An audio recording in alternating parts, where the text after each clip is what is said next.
incredible courage that it takes for sexual assault survivors to come forward, especially children. In this office, we honor that courage by seeking justice, by relentless prosecution and lengthy prison sentences. While I'm often here talking about criminal justice reform and the steps that we're taking to build a smarter and more effective criminal justice system, I've made one point consistently. For violent criminals and those who prey on the most vulnerable people in our community, we'll prosecute you and we'll send you to prison, period. Today I'm able to announce a major milestone. Our office recently convicted its 300th child sexual predator over a span of 5 years. 300 convictions of child sexual predators. That equates to, on average, one conviction every 4 days that this courthouse has been open during that period. The child molesters and pedophiles that Hillsborough County alone has sent away are enough to fill an entire wing of a prison. We can sleep better knowing that they are sleeping in prison. To the 300 child victims who courageously face their abusers in these cases, and to all the sexual assault survivors in our community, know this: we stand with you, and we will use all the resources that we have, dedicate all the time and energy to seeking justice on your behalf. My office handles 50,000 cases a year. The cases that we're going to talk about today are just a small fraction of that caseload, but they are some of the most complicated, most emotional, most devastating, and most horrific cases that we handle. They require the work of experienced prosecutors and dedicated law enforcement investigators. The 300 convictions over the past 5 years represent an 89% conviction rate in child predator cases. This milestone is significant, but it's about more than the numbers. It's about the victims, about our relentless prosecution of child predators, about protecting our children, and about making our community safer, one predator at a time. Over here are just a few examples of recent convictions that we've had. Michael Negron Santiago started raping his stepdaughter when she was 12 years old. He was sentenced to 25 years in prison, followed by 10 years of probation. Brady Karszewski took an 8-year-old victim into a bathroom at Busch Gardens and molested her. He was sentenced to 25 years in prison, followed by a lifetime of probation. Rico Johnson crept into the bedroom of his 15-year-old stepdaughter, of his girlfriend's 15-year-old daughter, and forcibly raped her. He was sentenced to 35 years in prison, followed by probation. Kerry Figuered was a 76-year-old man who molested and tried to rape a 12-year-old girl. He was given an effective life sentence of 25 years, plus probation. Lewis Matthews sexually abused his girlfriend's 10-year-old daughter, then tried to destroy the evidence by pouring bleach on her. He was sentenced to life in prison. Sebastian Aquino repeatedly raped a little girl over the span of years, with the abuse starting when she was just 3. He was sentenced to life in prison. The facts of each of these cases are so vile, so evil. And these cases represent just 1/50th, 2% of the child sexual predators that we have put away over the past 5 years. We're going to learn more about one of these predators this afternoon. Last month, our office tried and convicted James Walther for attacking and raping a member of his family. The victim was removed from her home because of poor living conditions when she was just 11. Walther and his wife took her in. And then when the victim was 14, Walther preyed on her. He pulled her into his bedroom and forced himself on her. In another incident, he attacked her as she was watching TV, pinning her down and raping her. The victim was afraid that reporting those crimes would mean she would have nowhere to live. But 4 years later, she bravely contacted the Hillsborough County Sheriff's Office. These attacks took place in 2016 and 2017, but that trauma still haunts this young woman. Even the movie scene that was playing on TV during one of the attacks is burned into her mind. At trial, she bravely testified against her abuser, and because she mustered that courage, our prosecutors could send this man where he belongs, to prison for a very long time. The two assistant state attorneys who led that prosecution are here today, C.J. Pruner and Jessica O'Connor. Prosecuting criminals who go after our most vulnerable victims has been a priority since I took office. Our Special Victims Unit prosecutes crimes against vulnerable victims, victims of sexual abuse, children, and the elderly. In 2017, we reorganized that unit under new leadership. We expanded its resources with more staff, and we strengthened the partnerships that we have with law enforcement and the agencies that work with victims. Our Special Victims Unit handles over 885 cases on average a year. The number of convictions and the conviction rate are two measures of success. But another measure is that every survivor who comes forward, their voice is heard, they feel supported, and that we achieve justice on their behalf.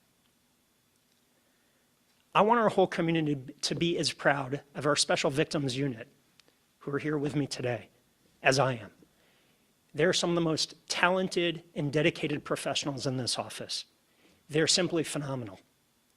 I'm honored to be here with them, prosecutors, support staff, victim counselors, and investigators. And I want to single out just a couple people. Courtney Derry, who is our current chief of the SVU, Jessica O'Connor, our current deputy chief.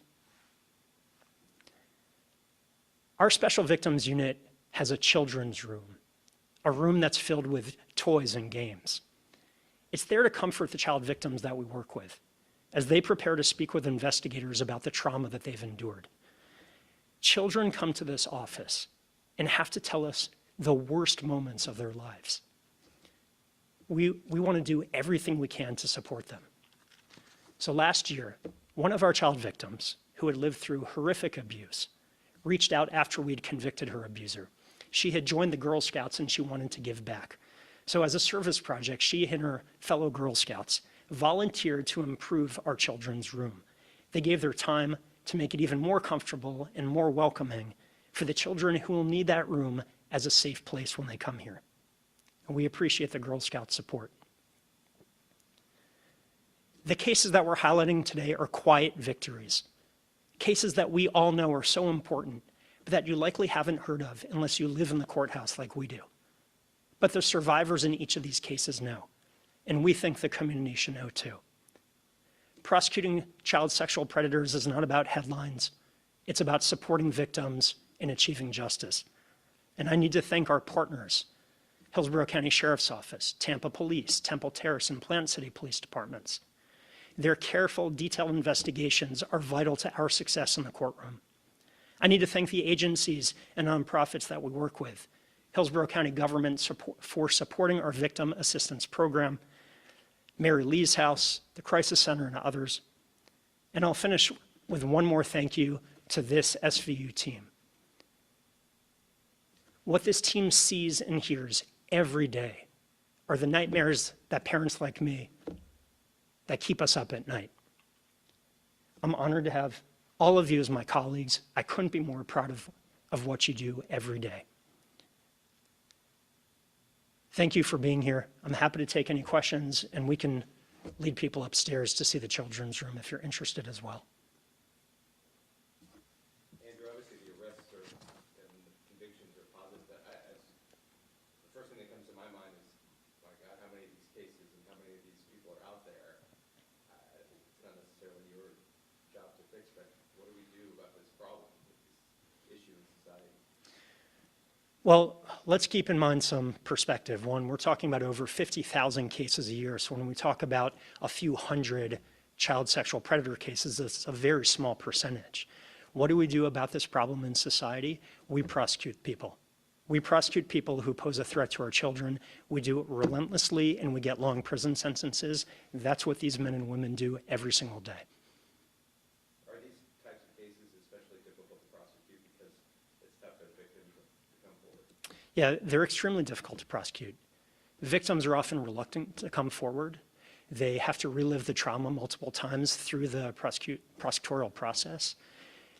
It's hard for someone who's so young, who's gone through something so traumatic that no one should ever have to go through, to come into a foreign environment, talk about it with strangers, then have to go in a public courtroom and testify about it. This is what these men and women do, though. Are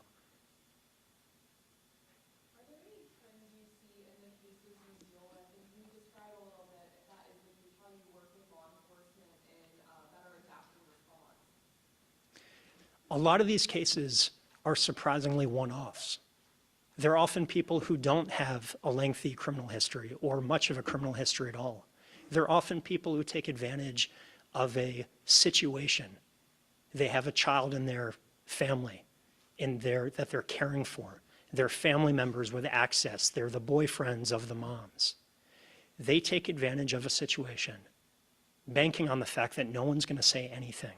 And it takes incredible courage for those victims to come forward. And when they do, and we can work with them to build a strong case so that those people go to prison for a very long time. How does the children's room supplant the work at Mary Lee? I'm not really sure what the difference is or how often you would interview a child in a predator case, and how does the room work? It's a similar concept as Mary Lee's house. This is just one room we have here. Mary Lee's house, much of what they do is geared towards supporting children who have been abused. But often when someone has that initial encounter with law enforcement and they end up going to Mary Lee's house for that forensic interview, it's later on where we end up meeting with the victim again to prepare the person for trial, to get them comfortable with the process. And that's why it's important that we have resources here in the office to do it. I know with child protective investigators and law enforcement, there's a lot of turnover. Those are really difficult jobs to have because of the kinds of cases that they deal with. Is that something that you have to deal with here? And how do you make sure they're all okay with what they see and hear every day? We have, by making our special victims unit a priority, we have turned it into a success story here under the leadership of Ms. Derry and her predecessor, Jennifer Johnson, over the past 4+ years. We have prosecutors in this office who are competing to become an SVU prosecutor because this represents the best of our prosecutors, the best of our staff, and they do such important work every day for our community. How have you seen your conviction rate change in these cases with the work of your special victims unit? So we haven't been able to pull the data for the prior time because we've really been focused on what's happened over the past 5 years since we got here. But I'll tell you that when we reorganized and made this a priority, we had some issues in our special victims unit. It was called the Sexual Offense Division back then. And by adding resources to it, by changing leadership, by making it clear that this was a priority for the office, we've seen a lot of success.